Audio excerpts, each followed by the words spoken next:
Ang halimaw ay tila gawa sa lupa at bato, ngunit ang balat nito pala ay yari sa madilim na metal. Ito si Hakim, isang extraordinary rank 3, na nagpapakita ng mabangis na tingin sa delegasyon mula sa Mist Mountain. Si White Tiger ang unang nakaamoy sa lakas ng higanti. Bamuka ang bibig nito at umungol ng malakas, isang babala sa lahat, may nakabangga tayong mapanganib, mga kapatid. Si Xiaolan, na nasa likod ni White Tiger, ay mabilis na nagpahatid ng babala sa mga kasamahan, nandyan na siya. Mga kapatid, mag-ingat. Hindi malinaw kung ang panig ng Mist Mountain ay handa na sa kanilang mga posisyon. Bago pa man sila makapaghanda, si Hakim ay bumulusok na mula sa tuktok ng bundok kasabay ng isang sigaw na yumanig sa langit at lupa. Ang ungol nito ay halos makabasag tainga, ngunit ang mas nakakagulat ay ang biglaang paglitaw ng isang kawan ng mga halimaw sa paanan ni Dark Tiger. Ang mga ito'y tila pinaghalong gagamba at mga tipak ng yellow ice spiders. Gumagapang sila palapit gamit ang kanilang mga mala-insekto na binti na lumilikha ng kaluskos. Napaatras si Dark Tiger upang umiwas. Sa isang mabilis na sulyap, gamit ang kanyang ungol, natukoy ni Dark Tiger ang dahilan ng paglitaw ng mga ito, tinatawag ng higanti, Hakim, ang mga natutulog na metal, o ang mga ice spider, gamit ang kanyang ungol. Ngayon, ang eksena ay tila si Hakim ang commander ng mga ice spider na ito. Isa pang ungol ang umalingaw-ngaw, at ang mga kawan ng gagamba ay nagunahan sa pagtakbo palabas. Tinatapik nila ang kanilang mga paa sa lupa, sumusunod sa direksyong itinuturo ni Hakim. Mabilis na naunawaan ni Xiaolan at White Tiger ang sitwasyon. Mukhang kailangan lang nilang talunin ang isang iyon, si Hakim, at matatapos ang lahat. Sugod. Nanguna si White Tiger, bamuka ang bibig at umungol ng malakas, pinangunahan ang buong delegasyon ng Mist Mountain sa direktang pakikipagsagupa sa mga gagamba. Mayroon din kaming tunay na poison spider dito. Huwag kayong magbiro, bagamat mas maliit ang sukat ng mga ice spider, napakarami naman nila. Ang mga halimaw mula sa Mist Mountain ay hindi rin maaaring kumilos ng mag-isa. Ang poison spider ay kasama ng porcupine, habang ang mga tigre ay sama-samang kumikilos. Bawat isa ay tumatakbo na parang lumilipad sa kanilang mga paa, handang harapin ang mga ice spider.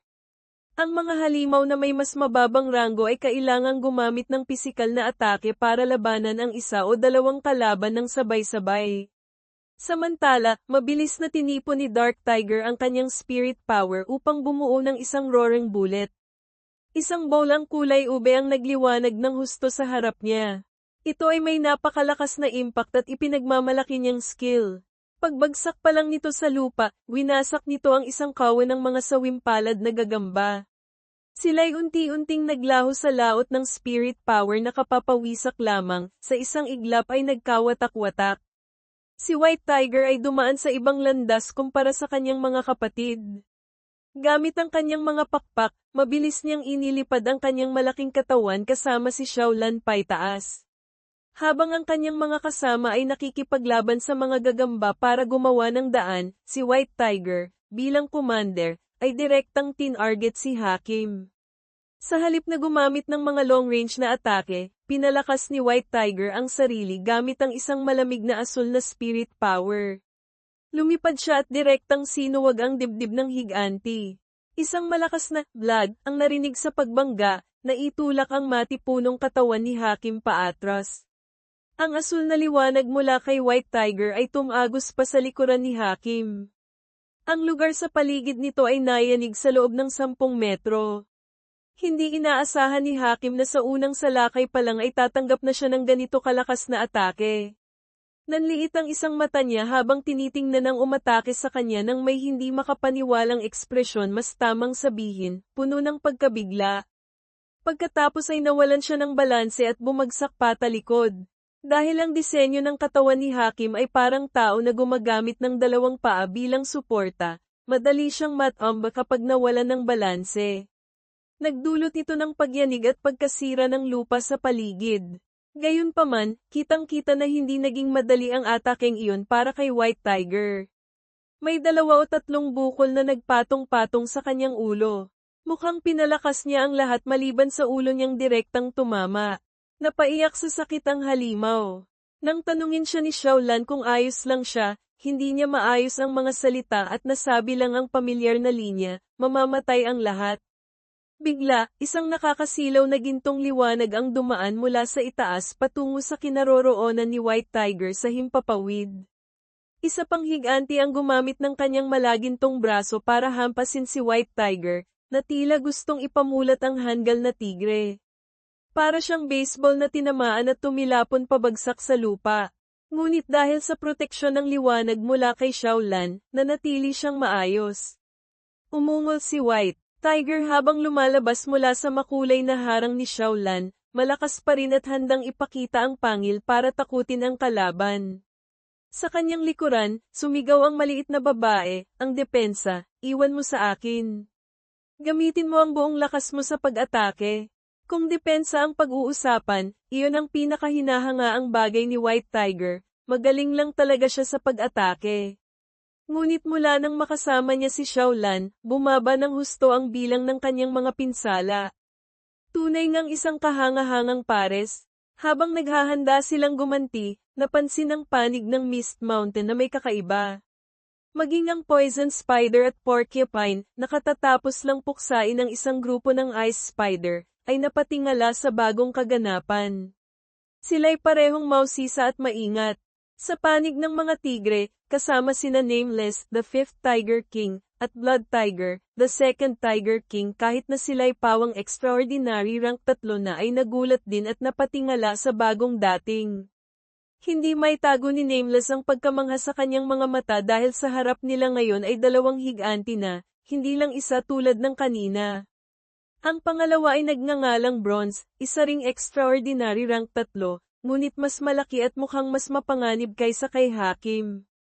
Ang pinakamadaling pagkakakilanlan dito ay ang nag-iisang mata nito sa gitna, sa halip na dalawa. Naramdaman ni White Tiger ang panganib sa pagkakataong ito.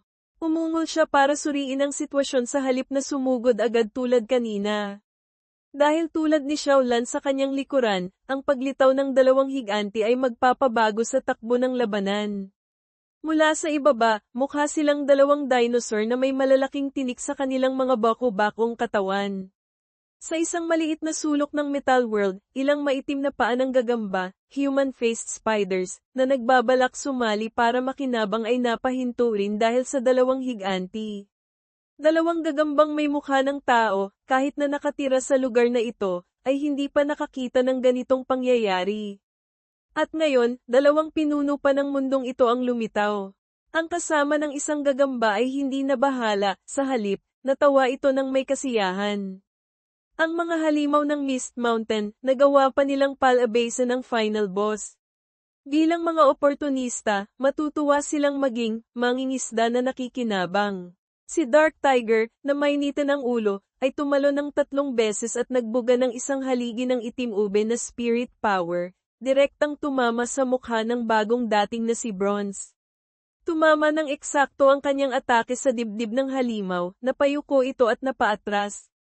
Isang malinaw na tunog ng pagkabiyak ang narinig mula sa tinamaan. Nang matapos ang atake, isang malaking bilog na butas ang naiwan sa dibdib ni Bronze, sapat na patunay kung gaano kalakas ang naunang atake. Tila tumagos ito sa bato na parang papel lamang. Gayunpaman, hindi nito napatumba ang higanti. Ang sugat ay mabilis na nagsanib muli sa metal, at sa isang iglap, nagsara ito. Hindi hahayaan ni Dark Tiger na bumalik ito sa dati nitong anyo. Hinati niya ang kanyang sarili sa dalawang kulay ube na tigre. Magkasama silang bumuo ng dobleng roaring bullet na may dobleng lakas. Sa pagkakataong ito, hindi na sa dibdib tumama. Dumaan ang kambal na bomba at pinutol ang kanang braso ng higanti, nadaplisan pa ang bahagi ng kilikili nito. Napakabilis nito kaya't hindi naiwasan ni Bronze. Gayunpaman, kung titingnan ang mga naputol na bahagi na pilit bumabalik para muling kumabit, malalaman ng lahat kung bakit hindi na kailangang umiwas ng higanti. Kahit na ang katawan nito ay gawa sa bato at metal, ang mga nasugatang bahagi ay naglalabas ng kakaibang likido na patuloy na nagkokonekta muli. Huminto muna si Dark Tiger, labis na naiinis sa kalaban na may kakayahang mabilis na mag-regenerate. Ngunit sa kabutihang palad, ang mga skill ni Dark Tiger ay likas na ginawa para mas mainis pa ang iba. Ngayon, pinanood niya ng mabuti ang kanyang laso na mabilis na kumakalat sa katawan ng higanti. Ang aking dark element ay may kakayahang mangagnas, corrosive, alam mo ba? Kahit na gusto mong magsanib muli, hindi ka basta-basta makakalusot sa harang na puno ng lason. Sa di kalayuan, si White Tiger ay paikat-ikot gamit ang kanyang maliliksing pakpak, determinado na hindi magpakita ng anumang butas para mahuli ni Hakim. Ang higanting ito ay malakas at matibay, ngunit dahil sa laki nito, mahirap itong makagalaw para mahuli ang isang maliksing halimaw tulad ng tigre. Nakailag siya sa ilang pagtatangkang pagdakma at tinarget ang ulo ng higanti.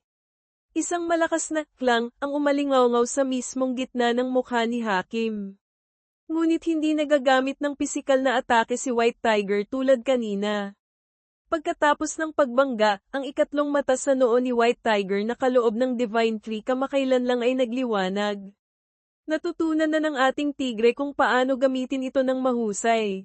Ang spirit power na pinalakas ng ikatlong mata ay direktang tumama sa noo ni Hakim, at tumalbog papalayo. Walang paraan para masangga ito. Kahit hindi niya natanggap ang buong atake, kalahati lang ng lakas nito ay sapat na para sirain ang isang bahagi ng mukha ni Hakim, kasama na ang mata nito. Usok ang lumabas mula roon. Ang natitirang mata ay tumingin kay White Tiger ng may galit, ngunit mukhang wala itong kakayahang mag-regenerate tulad ng kanyang kapatid, si Bronze. Ang galing ng atakeng yun. Napatatalon si White Tiger para ipagyabang kay Xiaolan. Malinaw na hindi pa nakikita ng dalagita ang ganitong skill mula sa hanggal na tigre. Sumigaw si Xiaolan, kailan mo pa yan natutunan? Ang galing. Dahil napuri, lalo pang nagyabang si White Tiger. Bahagyan niyang iginalaw ang ulo para ipakita kay Xiaolan ang arko ng liwanag mula sa ikatlong mata. Hindi niya kinalimutang itaas ang isang paa para ipakita kung gaano siya kahusay. Sa sobrang pagpapakitang gilas, hindi niya tiningnan ang danaraanan, muntik nang matamaan ang mga kasamahang poison spider at porcupine. Kailangan pa nilang tumalon para makailag, kundi ay baka nasunog na sila. Hindi malinaw kung may natama ang ice spider, pero muntik na itong maging anibersaryo ng pagkamatay ng dalawa. Tunay ngang hindi nakakatakot ang kalabang kasing lakas ng tigre, ang nakakatakot ay ang dongdoy, kasamahan, na kasing hanggal ng tigre. Nainis si Xiaolan at sinipa ng malakas ang pisngi ng White Tiger, umungol, Diyos ko. Huwag mong itutok yan sa mga kasamahan natin. Totoo nga, ang hanggal na tigre ay hanggal pa rin. Kahit lumakas pa siya, isa pa rin siyang mas malakas na hanggal na tigre. Tama na ang laro. Muli, si Xiaolan ang mabilis na nagbigay ng utos. Hindi na tayo pwedeng mag-aksaya pa ng oras. Talunin na natin sila agad. Habang nasa kanila ang kalamangan, ayaw ni Xiaolan na bigyan sila ng pagkakataong makabawi.